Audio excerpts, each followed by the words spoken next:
I'm talking today because I was asked how it was that I was involved in Star Wars and Indiana Jones and the pre-productions of those movies. So let me tell you how that story went. I was working in Detroit in the Waldorf Institute bookstore as a student there to become a Waldorf teacher.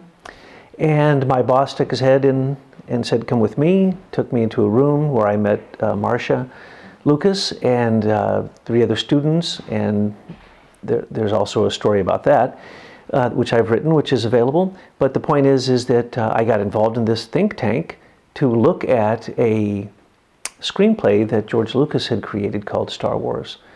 And I participated in that and helped kind of outline the way you could take that story and turn it into a fairy tale, or what I like to call the quest of the hero. Or really, something that I'll address in a minute, it's the path that all of us are on. So it's a common path, but when you use a fairy tale, then it's outside of time and space. It can have magical elements, and it can really move from the beginning state of where humanity finds itself in somewhat of a melancholic condition to a state through stages to ascension. This would be the same type of story that you'd find in a Greek tragedy or any numerous other types of legend stories, mythologies, religions, and such. So I shared with Marcia at that time what I could for 3 days in that think tank, and we redid the storyline quite a bit and added some characters, changed the focus, and I was really pleased to do that. But what is very strange is the Waldorf Institute at that time really didn't believe in movies. Though I was a big fan of action movies and history movies, and I thought movies were great. I didn't go see them very often, so it didn't impress me at all that I was working with a person whose husband had made a successful movie and one that wasn't a success, and this was an attempt to make another movie that was almost guaranteed to be put on the big screen. So I participated. I thought we did a great job. I got to add little elements that I got to see show up in the movies over the years that it took to see them on the screen, the first 3. The storyline that was created was only for the first 3 stories, the first 3 movies. And I didn't think much about it. It was about a year later that I heard that the movie was coming out and that they had offered it, in some cases, to Waldorf schools as a pre-screening opportunity as a fundraiser. But the strange thing is Waldorf schools didn't believe in movies, so they didn't take up the offer. What an amazing loss that they had in terms of income they could have had. But about 6 months after I got to be part of that think tank, I was in the Waldorf Institute library again, and my boss stuck his head in the door and said, "Would you take this call? It's from California. This is a friend of Marcia's." So I did this every day. I talked to people on the phone, mostly about coming to the Institute and studying anthroposophy, the work of Rudolf Steiner, this path that led to Waldorf education. Well, I didn't think really much about who she was. She asked a lot of questions, though, and she bought a lot of books. So every time I recommended a book, she would buy it, and she kept asking questions, and I was on the phone with her for quite a while and sold her lots of books and mailed them off to her and didn't really think much about it. She called again after a while, and not long after that, a few months perhaps, did the same thing, this time with even more questions. I could tell she was writing it down, but I didn't understand what it was for, who it was for, or what it was going to be used for. And the topics that we went over were topics that weren't terribly unusual for what I dealt with every day in the bookstore, but she got into some areas that were very peculiar. For instance, she was very interested in my personal history because I'd been a Jesuit and I'd been trained as an exorcist. And so I had a lot of experience in actually traveling around the world, and particularly America, to places where there were apparitions or where there were assumed exorcisms needed to be taken place for someone who was possessed, or looking at certain sites, or trying to exorcise spirits from buildings. So I had lots of experiences like that. I traveled the world, and I had a few degrees, and one of them in comparative religion. So when she started asking these deeper questions, I started sharing with her everything. I thought, well, if someone wants to ask these questions, I'll give her the answers, straightforward. Sometimes I'd have to say, well, how deep do you want me to go on this particular topic? Because there's sometimes tremendous depth in reality that is far beyond science fiction, let me tell you. There's no end to the stories in history that are much more remarkable than any stories that are being imagined in people's minds today. And so I told her many of those stories, and she asked about spiritism. She asked about table tapping, about Ouija boards, about poltergeists, about possessions, about exorcisms, about the Great Pyramid. What would happen to someone if they slept in the Great Pyramid overnight, which I happened to have done, and I explained to her what happened. What would happen to someone if they went here or there, and in some cases I'd been there, and I'd tell her what I experienced there. She did this perhaps 3 or 4 times when I was working there in a maybe 8-month period or something to that effect. I can't really remember. It was in the mid-70s, and that's all I can really, I can remember the details of the conversation because she asked such great questions. And I can remember where it went because it was the same path that anyone would take that started off in a state which is called the Quest for the Holy Grail, where you start off in a state of doubt, but it's a blessed doubt in a way, and then you move from doubt to being more assured, and you find truth, and then it's blessed truth. So this is the path, that you come out of. I describe it as the path from Agartha, from the cave, which we see in Indiana Jones as the Temple of Doom, or the caves that he went in first to find the Ark of the Covenant, which also relates to the people who really truly have the Ark of the Covenant even at this moment. The Coptic Church, and particularly the Coptic Church in Oxum, which I definitely told her about, and the underground churches that are carved out of one piece of stone, and the fact that the priests still take the Ark of the Covenant out and they put it on their head one time of the year, and anyone who looks at it usually faints. Sometimes they die. And this was the story from the past, that Moses put the stones actually it was the second set of stones that the 10 Commandments were carved on into the Ark of the Covenant, and it became so powerful that in the daytime it created a pillar of smoke, and at night it created a pillar of fire. And that, along with the staff from the burning bush, again, these amazing objects which Indy seems to be so interested in finding as a path, as a seeker, as a treasure hunter, he calls it a raider, or as someone on the quest. It's very interesting to me that what I did every day in that store, and in another store called the Mayflower Bookshop, where I again had a conversation with Kathleen Kennedy, which ran for about a year. I worked there for a year, and it very strangely, I picked up the phone and it was her, and we started the conversation basically where we left off some years before. And to me, I thought it was because she was on her own personal path of self-development, right? That time, when I started speaking to her when I worked at the Mayflower Bookshop some years later, which is in Berkeley, Michigan, we went much further afield because that is the best metaphysical bookshop in English in the world. And so I had access to pull down books and tell her about them, and then she ordered them and we would mail them off, huge amounts of books, and I talked to her for long periods of time on the phone. But the point is it always led to the same place, which is where the stories of Indiana Jones leads, and strangely enough, where even the story of Star Wars led. It starts with somebody in doubt who has a strange relationship to their father, seems to have been somewhat orphaned, and then they have to go through 3 trials or more, some type of trials, and trials that you have to put your own life at risk for. And then after that, you have a chance to ascend. Well, if you take the whole stories of Indiana Jones, you find that implicit there. And so in all the books I ever sold, Kathleen Kennedy, I can say they all had one topic. And that topic was the path. The path of self-development, the path of ascension, the path up the 7-story mountain, they call it. In Masonry, they call it the path to be raised as a master mason, raised from the dead, literally, through 3 trials, 3 stages. Or the path you'd find in any true spiritual development. You will find the same similar characteristics. That's the reason that it's beautiful what Lucasfilms has done to take the archetype, because Indiana Jones is a beautiful archetype for us as human beings. He's completely flawed. He's got all of the 7 deadly sins in him, and yet he tends to do the good. Because why? He is the fool. In the path of the Tarot, there's 22 steps, and there's the 0, the fool, and he's ready to walk off the cliff. That's the first step. Well, that's Indiana Jones. And remember, he starts off with this flawed father figure, exactly like Luke Skywalker. And what does he do? He has to come to awareness. So what does Indy do? He becomes aware that his father is a deeper researcher than him and has gotten closer to the quest for the Holy Grail than he has. He's become closer to the Grail. But he went off and he did it on his own. Indy's father did. And Indy connects with him in the quest for the Holy Grail, the Indiana Jones version of it. So let's remember the golden skull in the Temple of Doom. That's in the realm of Agartha, which the Tibetans referred to, or in caves. That's the womb of the mother. And you come out of that womb, and then you go through other stages. So then, there's, in my version, I would put the Temple of Doom first, and then the Ark of the Covenant.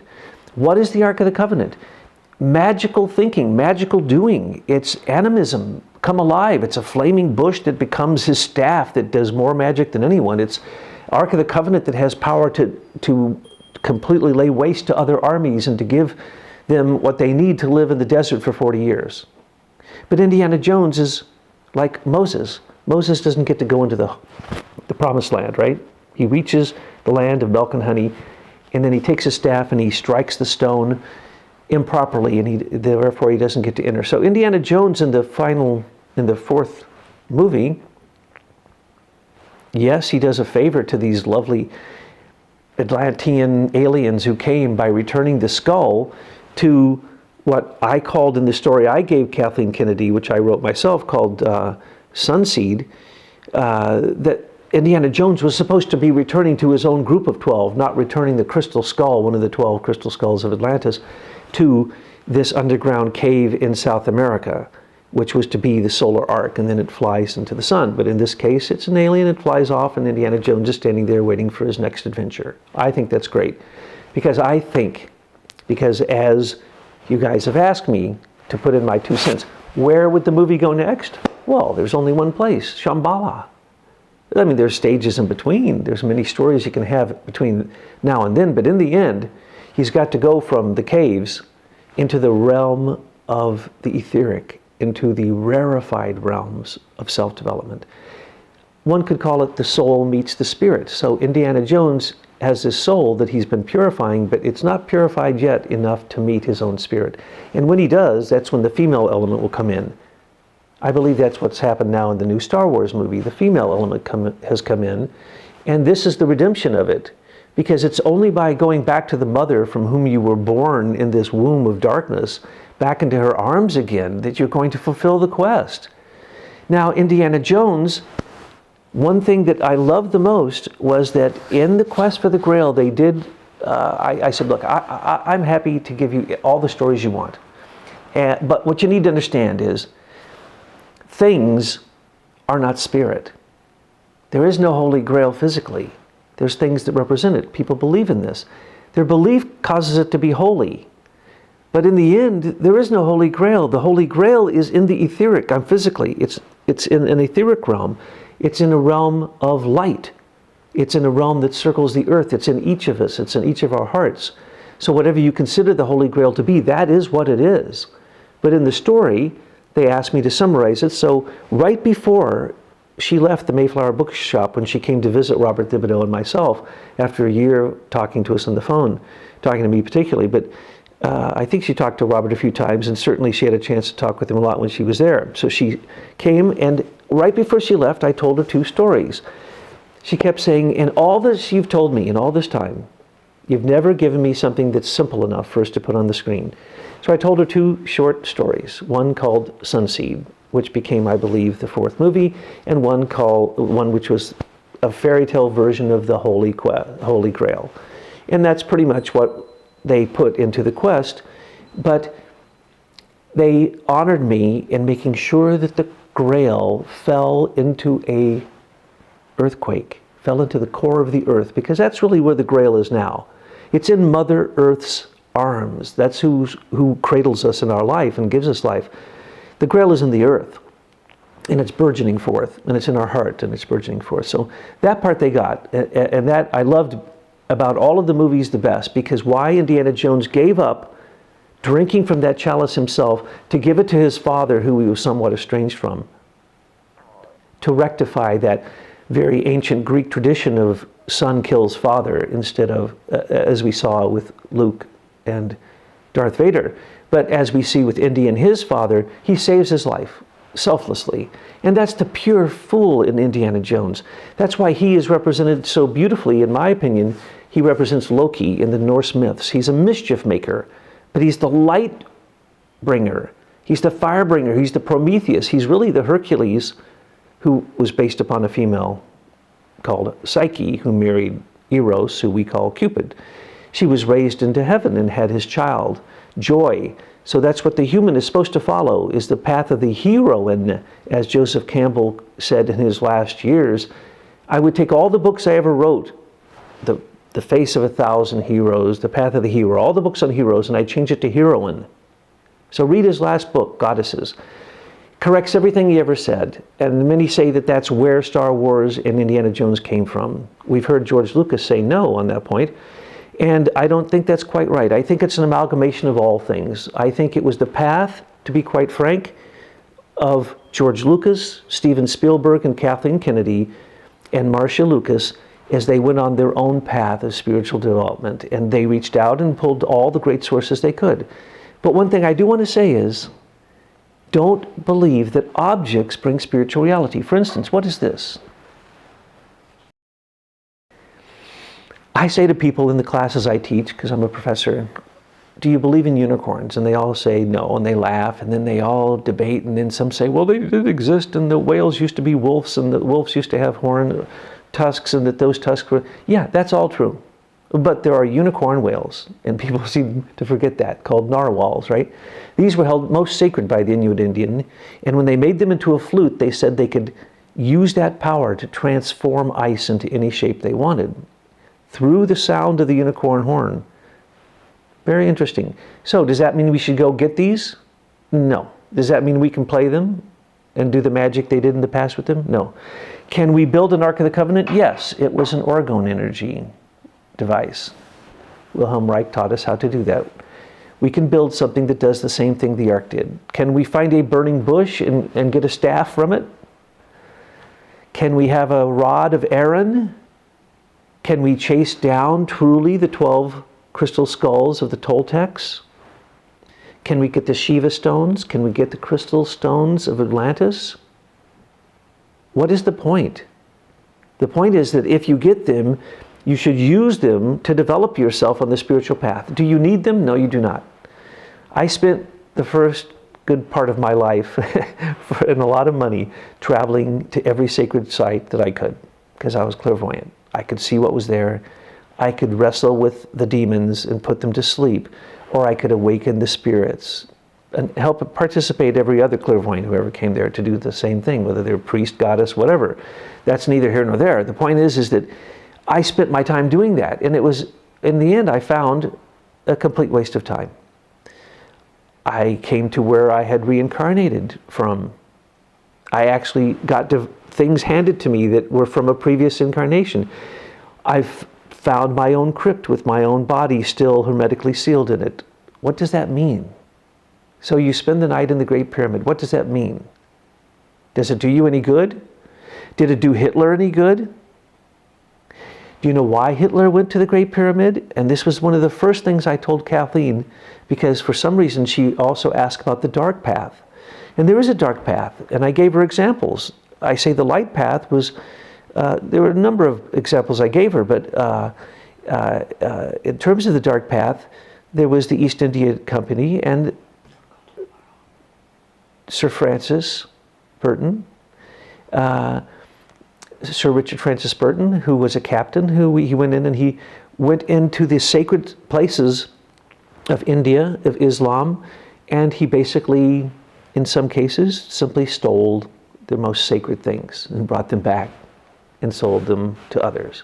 That's what the British East India Company did. Well, there were many examples of that later on. One of them, and the most prominent one of all, which I do believe is the reason there were so many Nazis involved in all these movies, is because I told about Otto Rahn. Otto Rahn was in the SS. He was a lieutenant, and he worked for Heinrich Himmler, and he was an expert in the Grail, the Cathars, and he believed that he knew where the gold of the Templars was.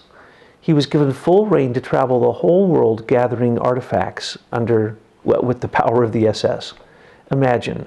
That's where all of these things came into the possession of Hitler, including the Spear of Destiny, some say was the Spear of Longinus, which was held by the Habsburgs, that in the Spear of Destiny, the book, Trevor Ravenscroft refers to the fact that Hitler desired to possess this object because all of the kings of Germany had held it, and when they held it, they held power, and when they lost it, they lost power almost instantaneously. So his first move was rumored to have been the Anschluss in Austria, which is to move in and to take the Spear of Destiny before it could be taken from the crown jewels of the Habsburgs. Well, Otto Rahn was just like that. He went to every sacred place, from Tibet and India, Kashmir, to Mongolia, to China, everywhere, gathering everything that was sacred that he could steal or lay his hands on, brought it back to Germany, and they tried to interpret this. Why? Because they believed in some very, very, very strange ideas. The person who was the head of basically science for the Nazis believed in the hollow earth theory. So they were searching for the hollow earth everywhere, in the Antarctic, in the Arctic, on and on and on. There was no end to them wanting to get what? Possessions that they believed held power so that they could turn them into weapons. That's why the Ark of the Covenant, when it was revealed in the movie, killed all the bad guys. And because the good guys knew what to do, closed their eyes, they didn't get killed. If you know the secrets to the devices, they actually do hold animistic powers. Most of them. Some of them are made of meteorites. Some of them are orgone energy devices. Some of them are electrolux.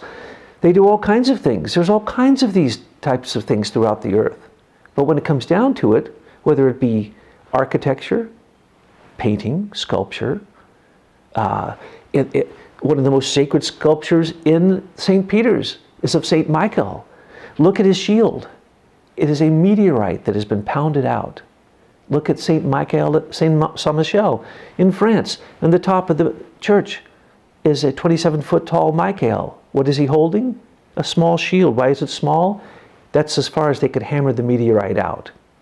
So where these meteorites fell, the Catholic Church built churches to St. Michael because they believed that it was the sword of Michael come to the earth.